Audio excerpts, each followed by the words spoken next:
Good afternoon. Welcome to Up to the Minute. I'm Todd Duplantis. We're glad to have you with us. This is a show where we highlight Houston Community College, our students, our programs, and our reach into the community. We are broadcasting live streaming on Facebook and YouTube this afternoon. You can also catch the rebroadcast of our shows on HCC TV. Check your cable provider for information there. You can also follow us in social media under Houston Community College District. Make sure you subscribe to our YouTube channel. And if you're into podcasts, we have them, hccs.edu/podcast. Go there and you can download the audio versions of our show. It's Apprentice Week again. And this week, that's what we're talking about. You know, when you're starting a career, it's always a catch-22. You have to have experience to get a job. And in order to get that experience, you have to have a job. How do you do it? Well, HCC is helping our workforce students clear those hurdles by getting experience through apprenticeships. Dr. Michael Webster, Associate Vice Chancellor of Workforce Instruction, joins us this afternoon to talk about the solution. Dr. Webster, good afternoon to you. Hey, Todd, thanks for having me. Absolutely. So it seems like Apprentice Week, we talked about this last year. Let's talk about the apprenticeship itself. For people who may not understand, is apprenticeship the same as an internship? And are these, when students do get an apprenticeship, is this a paid position? How does it work? Yeah, so an apprenticeship is a combination of classroom instruction with on-the-job training, and the student is paid while working. So there's an employer sponsor that's connected into the apprenticeship, whatever the occupation is. And the student is learning in the classroom, but they're also learning while on the job. And by the way, they're paid and the employers get the best training out of their worker. And when they're doing this, the students, they're getting hired by companies that may hire them in the future? I mean, they're on the job getting the training. Are these companies going to keep them on board once they complete their certifications at HCC? Yeah, generally what happens is they'll hire them at the outset, and then they'll take their training after they get employed and they're working in the field. Most of the time, in fact, to be a registered apprenticeship with the Department of Labor, there's an increase in wage every 6 months or so, depending on the student's apprenticeship. But that's a requirement of the DOL that you increase the person's wage along the way. And you mentioned registered apprenticeship. Maybe you can explain exactly what that is. Is it different than just an apprenticeship? What is a registered apprenticeship? So a registered apprenticeship is specifically you're registered with the Department of Labor to set up your apprenticeship. They oversee the students' progression. You lock in their data as they're moving through. Specifically, they also require that the apprenticeship put forward the curriculum and the standards that the student will learn. When a company or a group of companies register their apprenticeship, they actually are able to get wage reimbursement from the government for doing so. So really, when you're hiring these students, I mean, it's a win-win for the company and the student. They're benefiting by getting this labor on board that they can train and keep on board, but they can get the wages paid for by the government, and the student gets the training and the pay. Yeah, exactly. And, companies want to make sure that they have the training that they need specifically. So this really lets them customize the training around what they're after. Obviously the classroom instruction is valuable. It teaches a theory and there is some practical knowledge that's learned during the classroom side of it, but there's just no way to replace being on the job with a subject matter expert, somebody that has all that experience, and you're learning alongside them. For these students that are getting these registered apprenticeships, are they actually getting out in the field and able to get their hands dirty doing the work, or are they observing for a while? How does that work? Well, it depends on the trade or the occupation. Some of them will start off, I hate to say it, even sweeping the floors, but yeah, you work your way up pretty quickly as you're picking up the skills along the way. Depending on the company as well, the need that they have is going to kind of dictate what amount of work you're going to do out in the field. And we're talking what type of trades? I mean, obviously, when you think of this, you think plumbing, electrical. I imagine that they fall across a wide spectrum. Yeah, I mean, we have a long-standing tradition with our local unions, specifically the plumbers, the masons, the ironworkers, the stationary engineers, operating engineers, glazers, pipe fitters, sheet metal. I mean, you name it, even electricians. We've had a long-standing relationship with those folks to help provide the instruction. But we're also adding non-traditional apprenticeships to the mix as well. So right now we have a business management insurance specialist program that we kicked off, farm tech, farm technician, pharmacy technician, and then even cybersecurity. So you're starting to see the model roll into different sectors because it's such a good way to train talent. If, say, parents and a high school student see this and they're thinking, well, we're not sure which direction to go. What are these jobs that fill up pretty quickly as far as the apprenticeships? Do you have a number of openings every semester? For example, if someone's graduating in the spring, can they sign up and start this summer in an apprenticeship if they're a high school student graduating from high school? How does that work? Yeah, I don't want to steal all the thunder of your future guests here later in the program, but yeah, they follow a cycle, and they do have a set limit of apprentices that they can bring in. I know a few of them have wait lists because there's such an interest in being an apprentice. What are the ones that are the most popular right now in the Houston area? I mean, obviously construction is huge in Houston. We're building everywhere. I would imagine electrical, plumbing, all that falls into that category. Yeah, for sure. I mean, if you think about the big pieces that go into building, obviously plumbing and mechanical, sheet metal and electrical are the big ones that fill the bill for the apprentices. How popular is the cybersecurity one? I imagine that one's got to be growing, where you get a chance to be a cybersecurity tech and get paid while you're learning as well in an apprenticeship. Yeah, that's it's a new one that we've started up. We're actually building out. We've got a grant that's associated with it, and we actually can get students the free tuition for that cybersecurity program if they are a part of the apprenticeship. So it's a growing. We've done 2 rounds of it with some local employers, and it's worked out pretty well. So definitely, there's a demand out there for cybersecurity technicians and network administrators. I know when I'm talking to the folks over at Coleman College and they talk about the programs they always have cohorts of students that go in. They start at the same time. They rise through the program at the same time. They get placed into locations. It's a cohort. Do the students in these apprenticeship programs have a cohort where they get a chance to know their classmates and make networking for their future careers? Oh yeah, definitely. And if you think about our union partners, I mean that they're literally a brotherhood of members. So you'll hear later how tightly knit they are in terms of just as a cohort when they're training, but even afterwards. I know it seems like these apprenticeships have been on the rise since you've been here at HCC. How much would you say the apprenticeship programs have increased in the last couple of years? Well, I think there's like a huge demand across the nation for increasing and expanding apprenticeships. Over in Europe, they've done this model in just every sector. I even had a hotel manager that talked to me about how he was an apprentice one time when I was over in Germany. So there's definitely an increased demand and interest in apprenticeships right now across the nation. And because of that, there's a lot of grant money flowing in for increasing them. Right.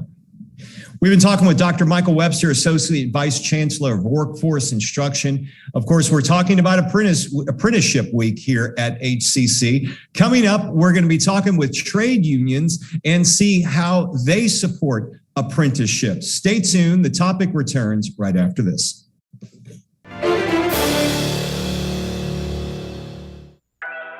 Sometimes what you need just shows up. Houston Community College has your back, whether you're knocking out some basics or upping your game for a better job. Enroll today for spring classes and frame your future with HCC. For more than a year, we have kept you informed with more than 500 remote episodes. But now we're back, bigger and better with more news and more guests. Join us live every weekday at 10 a.m. on Facebook and YouTube. And on HCC TV at noon and 5 p.m. You can watch from anywhere. We go where you go.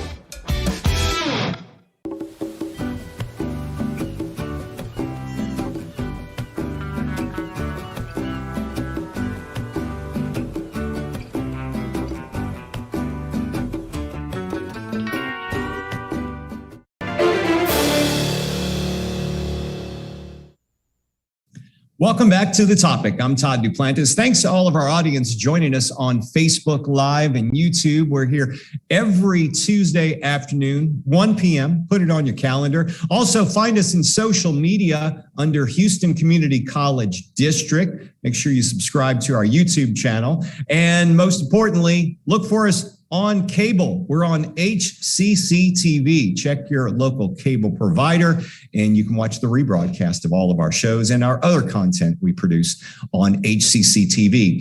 This week on The Topic, we're talking about Apprenticeship Week, and we've got some special guests from HCC. The Dean of Material Science and Smart Manufacturing, Alberto Urbina, joins us, and also Sidney Morris, Director of Training for the Houston Area Plumbing Joint Apprenticeship Committee. And we're also joined by HCC Plumbing Apprentice Isaiah Eller. Good afternoon to all three of you. Alberto, I'm going to start with you. Welcome back to the show. It seems like you're on here at least once a month. We get you on here, which means when you can talk to Dr. Webster. When you're on our shows a lot, that means you got a lot of good things going on. So great to see you again. Dr. Webster was talking about a number of the programs that are represented by HCC's apprenticeship programs. Maybe you can talk to us about some of the trades, maybe expand on that, what people can look for.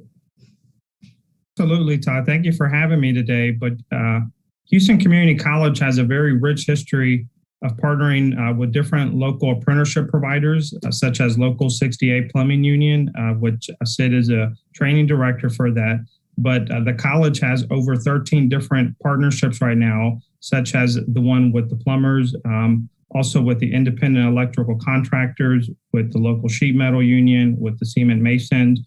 We have also recently started some new apprenticeship programs that are considered non-traditional, like in cybersecurity, like Dr. Webster mentioned before, and also an insurance program. We actually had a discussion earlier today about starting one in childcare. So, yeah, absolutely. The college is really growing the apprenticeship model and the opportunities for HCC students and local community. I want to bring Sid into this.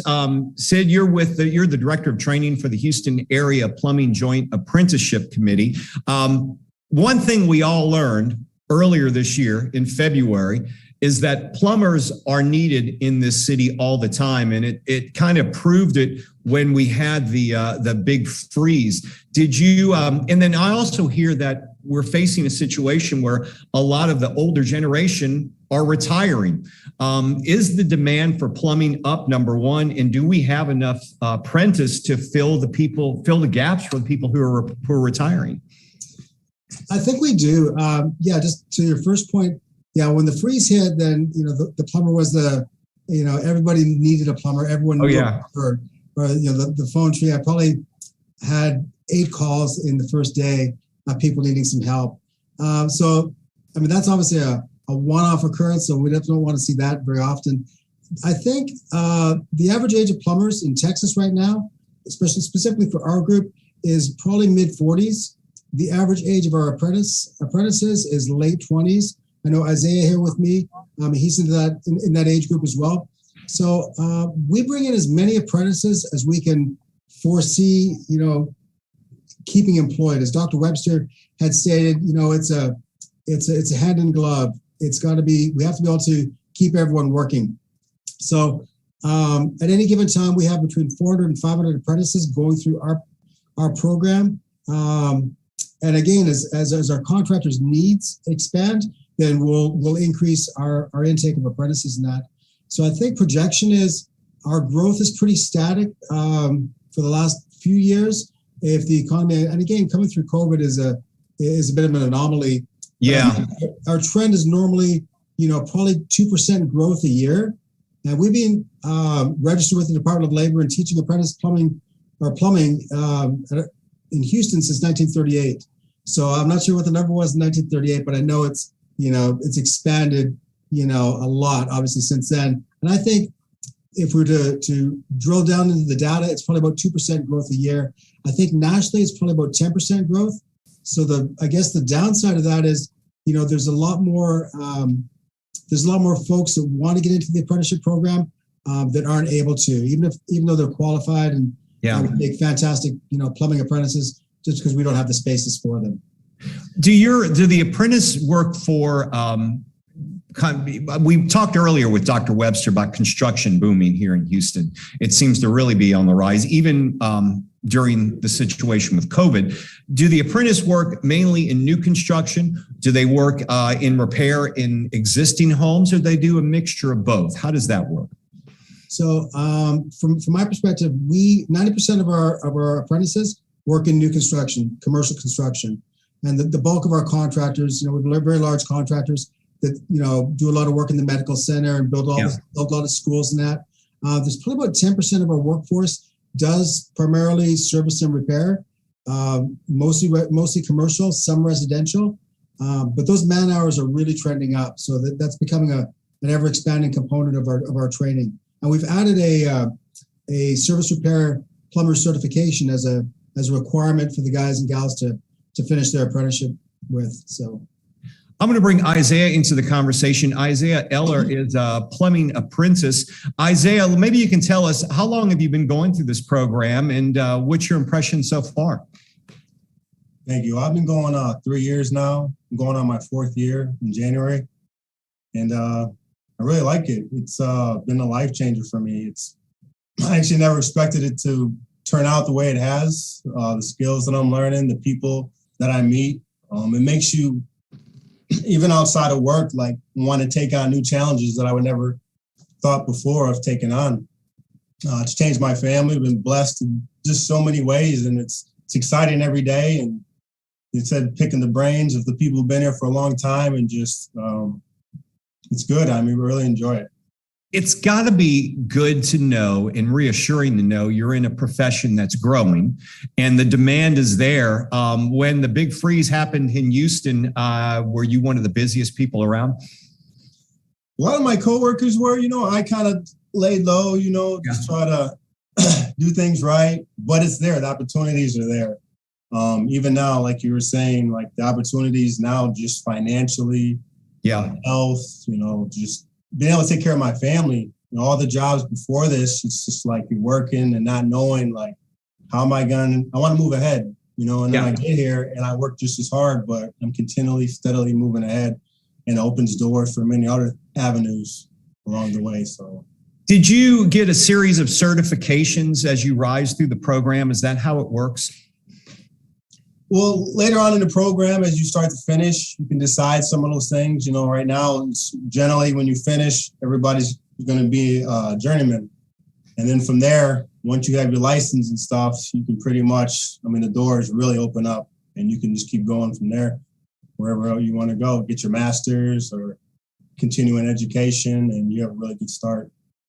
And for people who are wondering now, like they're saying, well, you're in an apprenticeship program. Obviously, you're making a good enough living where you can support your family. Is this something that you would suggest to people who are interested? Maybe there's a high school student who's not quite sure which direction to go, and the parents are looking in one. Is this a viable solution that you would suggest to them?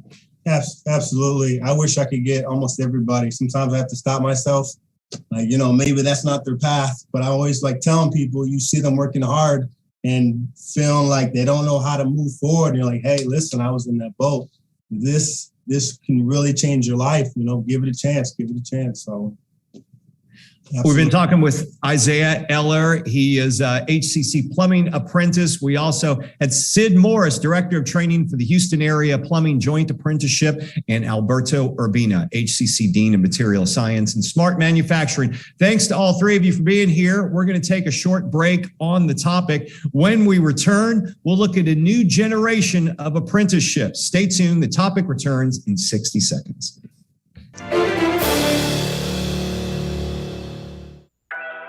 Sometimes what you need just shows up. Houston Community College has your back, whether you're knocking out some basics or upping your game for a better job. Enroll today for spring classes and frame your future with HCC. When I was your age, I was just like you, fascinated by stars.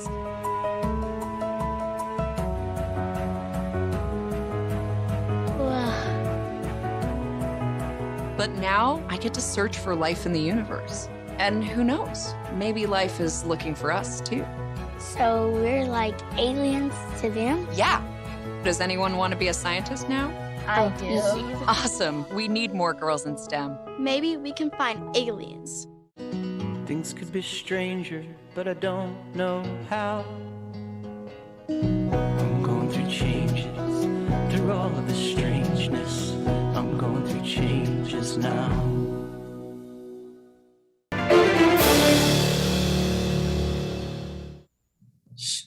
Welcome back to The Topic. I'm Todd Duplantis. Thanks for joining me this afternoon on Facebook Live and YouTube. We appreciate you being here. We are talking National Apprenticeship Week here at HCC. And when you think apprenticeships, you probably think manufacturing, construction, plumbing, electrical.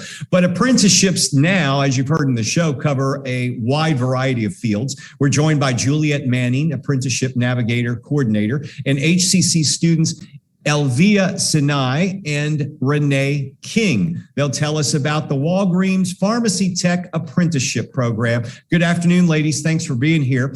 Juliette, I want to start with you. How did this program come about at HCC? Hello, Todd and everyone. This program came about with the Department of Labor. The grant writers of Houston Community College were awarded a $4.2 million grant through the Department of Labor, and it has worked out wonderfully. We actually are ranked number 5 over 100 other colleges and organizations. So it was awesome to see the students work with Coleman College. We have a lab in the pharmacy technician lab where they got hands-on experience, and it's just been a joy to be a part of this. I'll get to Elvia and Renee right now. Elvia, I'll start with you. How did you find out about this program? When you think about apprenticeship, one doesn't really think that a pharmacy tech would fall under that program, but it seems like it fits perfectly. How did you find out? A friend of mine, he was a teacher, referred him to the program, and he brought me along as well. He's like, you should try this program. It's really good. So that's how I found out about it. And it's really good. And how far along are you in the program? How much longer do you have? And I imagine, will you continue working with Walgreens after you complete the apprenticeship? Actually, I already completed the apprenticeship, and they actually kept me on when I was doing my externships. They hired me on. They said, we like how you work. You're learning really fast. So they kept me on. And Renee, I'll ask you the same thing. How did you find out about this program? And maybe you can also tell us a little bit about what your daily duties entail. I also found out from a friend, and I decided to inquire, and it was something, and I was able to get into the program. What my daily duties entail at Walgreens is just filling, giving the customers their prescriptions, making sure they have the right prescriptions.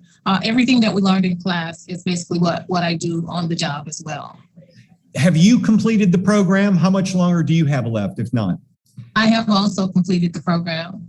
Okay. And obviously, did you stay on at the same Walgreens that you were working at through the apprenticeship? I did. And the same thing happened with me. They said, we like how you work, and they wanted to hire me on. So I stayed on, and I love it.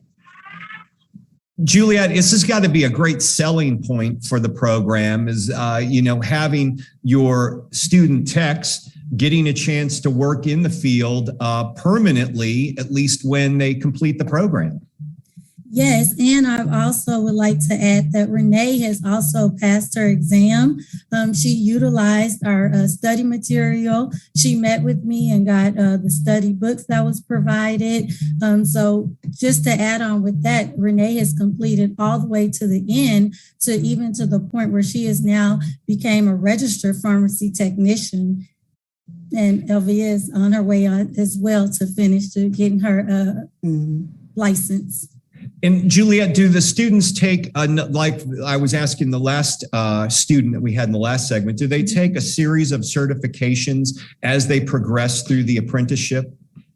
So what they have to do, they have to pass the background with the Texas State Board of Pharmacy, and they get a training license, which that is good, Todd, for 2 years. And we pay for everything. That was Yes, that it really was a blessing for the students. And that was one of my selling points as I helped recruit with our recruiters for the students to come to the program. So once you have the trainee license, then you're able to work in the pharmacy. Without that, you cannot work in the pharmacy. So with pharmacy technician, that is the only one that you have to have is your training license. And I do want to add, Todd, just like with the freeze, our students were of great assistance during the COVID pandemic. We were really able to utilize a lot of our hospitals and a lot of Walgreens, CVS pharmacies. They had to come and get our students like the ones we have here and get them to assist with vaccinations and the COVID testing. So it really came in a great time. And Juliette, are you guys enrolling now for the spring? Do you enroll one time a year? How does it work? Is there year-round enrollment in this program? It was a three times. We did it with the semesters, fall semester and summer. And currently we are not enrolling right now. We have just finished with the cohort. So we will be picking back up for the spring. So you'll pick back up in the spring. Now, let me rewind a bit, because did you say the program is paid for? I mean, can you get in, especially now with the HERF funding and all the funding that's available, get in and have your studies and the apprenticeship going into it paid for? Then on top of it, you get a paying job while you're going through the apprenticeship. Is that true? Absolutely, Todd. I can't express what a great thing it is. Yes, indeed, you get your tuition paid for. You get the opportunity, like I stated, to work hands-on to prepare to go work at a Walgreens pharmacy, and then you get your paid certification. And I want to also add that I lost my train of thought. I'm sorry, but I'll bring in, because we're running out of time. Let me bring in real quickly Elvia and Renee. So this had to be life-changing, game-changing for you when you go through a program. You don't have to pay for the tuition and you get a job on top of it in a new career. Yes, it was great. Everything gets paid for, even the uniforms that we wear for the class for their lab. Uniforms too. Wow. Yes, uniforms too. And we get to wear those while, we're doing our externship at Walgreens as well. So we don't have to pay nothing out of pocket. All we have to do is study hard and try to learn our best as much as we can. And Renee, I've got about 1 minute left. If someone was interested in getting this program, what would be your advice and would you recommend it? Yes, definitely would recommend it. I have recommended it to several people, and hopefully they will inquire and take my advice and go for it. Well, we appreciate both of you being here. Thank you so much for joining us. Juliette, thank you as well. And thanks to all of you for joining us on the topic this week. National Apprenticeship Week is going on. If you're interested in any of these programs, check the social media post for the show. We'll put some pertinent links up. You can learn about the Walgreens program, apprenticeships, and which HCC has to offer. We'll have that in the social media post. Thanks, everyone. I'm Todd Duplantis. I'll see you next week on the topic.